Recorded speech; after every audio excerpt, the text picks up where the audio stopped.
Hi guys, this is Dan from Magic Pachinko with another quick video on a vintage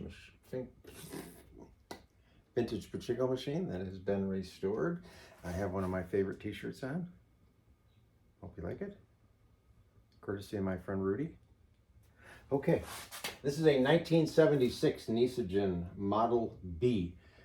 This layout of this machine is one of my favorites. I love this trim that's on here, the orange, the green filigree.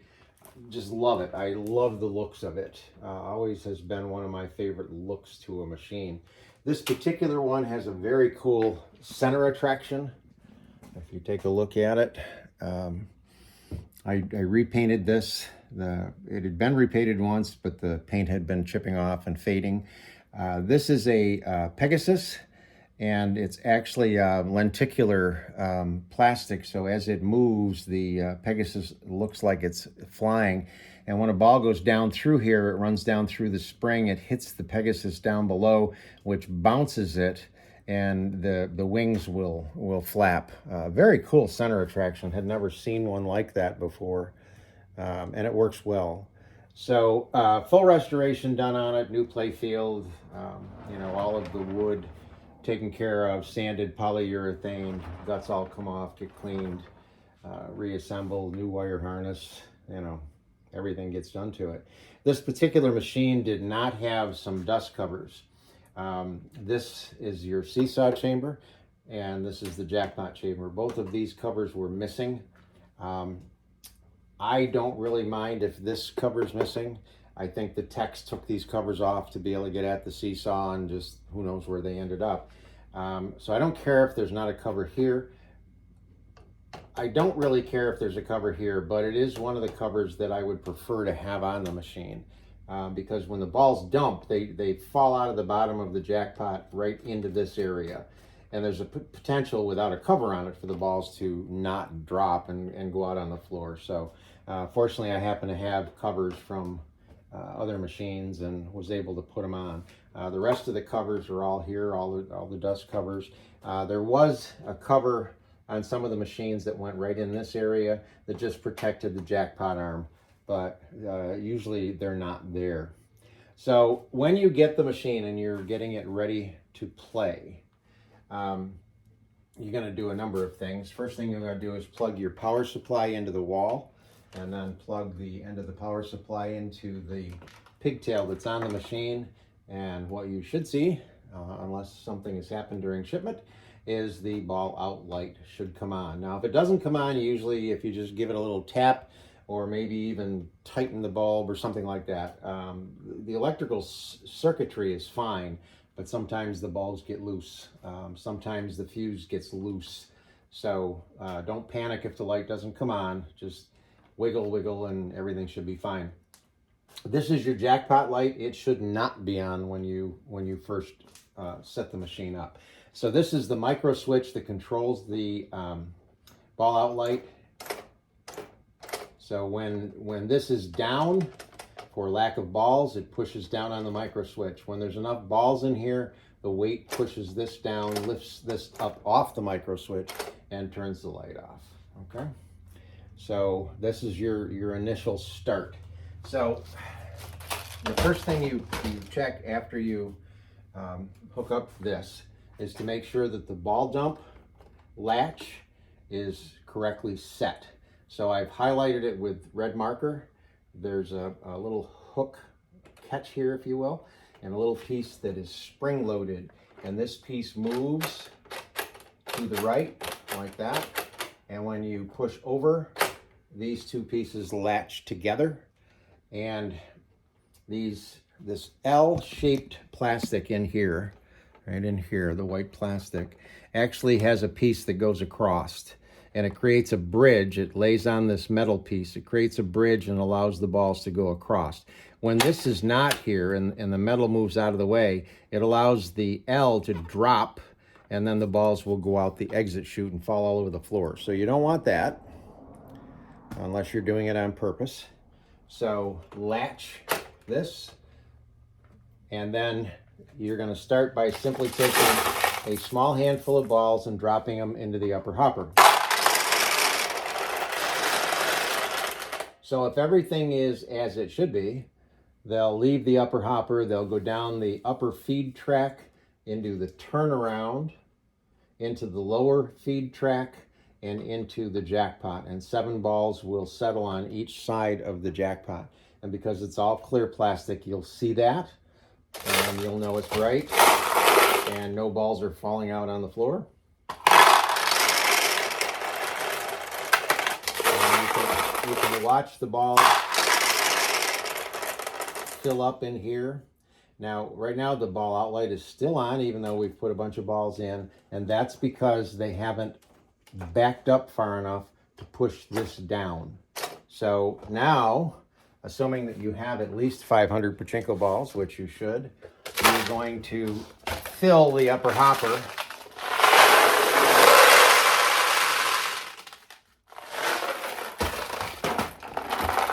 and you're going to do that with all but a handful of the balls that you own.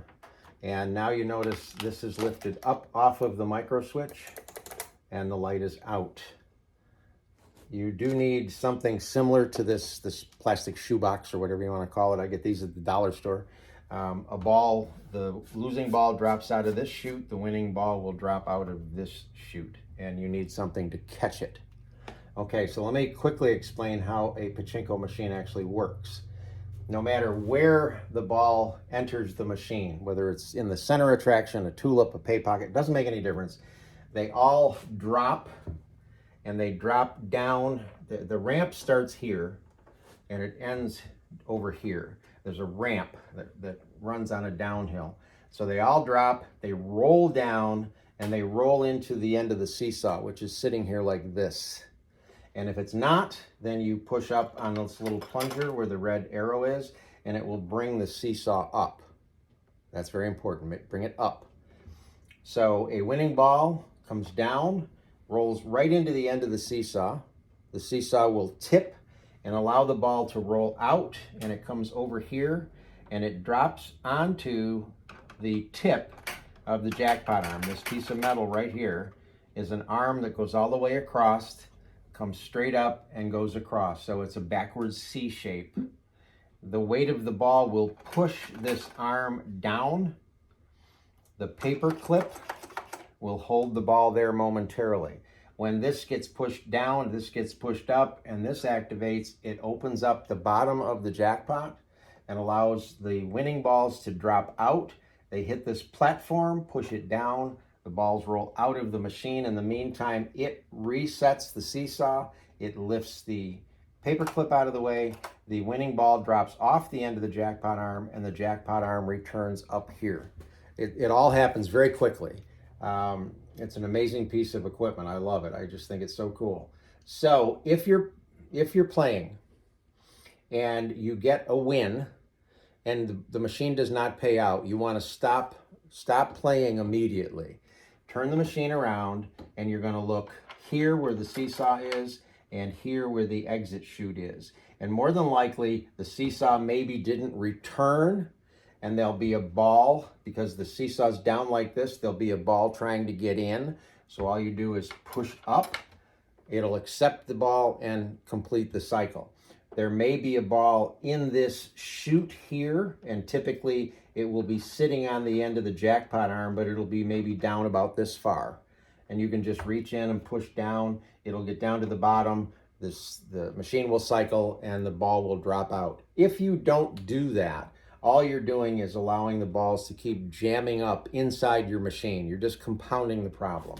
So if you don't get a win, swing the machine around, figure out what happened, clear the jam, and then continue to play. All right, so let's swing this around. We'll show you the machine in action. You want to take, as I said, all 500 balls, save a handful, and you're going to put a handful in the upper feed tray, and now you're actually ready to play. So when you play pachinko, I'll show you the proper way to launch balls. If you have children in your household and they're going to play pachinko, what you don't want them to do is this. Don't let them slap the launch mechanism. This portion of the launch mechanism is metal, but inside there's plastic parts. And if they break, your machine won't work anymore. So teach them the proper way to launch a pachinko ball. The proper way is to curl your fingers underneath the rest, pull down with your thumb all the way, and then just let it roll off your thumb. And that's how you launch a pachinko ball.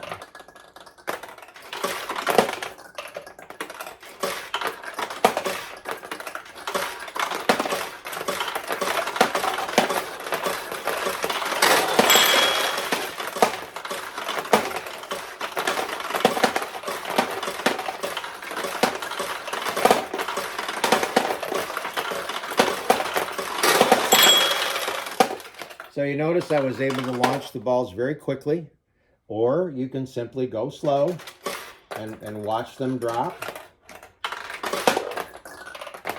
and then launch the next one. Or if you prefer, you can launch them very quickly.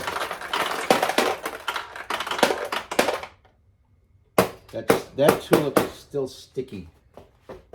Don't worry, I'll fix it. The tulip didn't go through into the jackpot. So there are tulips on this side, tulips on this side. If I go all the way down and let go, the spring tension is set to pretty much keep the ball over on this side without it slamming into the bumper real hard. That ball hit the tulip and kicked that ball out. That's why it paid out. If the tulips are open on this side and you want to get a ball over here, you still want to go all the way down, because that makes sure that a ball is on the launch ramp, but then you can let off on your tension a little before you, that was too much, like that, and keep it on the left side of the machine.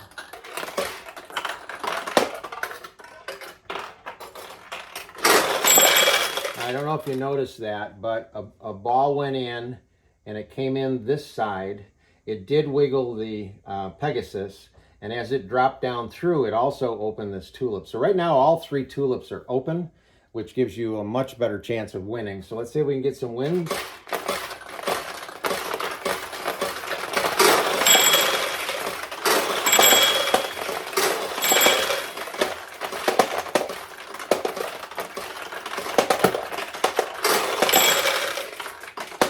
I'll fix that tulip. So that's the 1976 Nishijin Model A with the Pegasus, very cool center attraction. Hope you like it.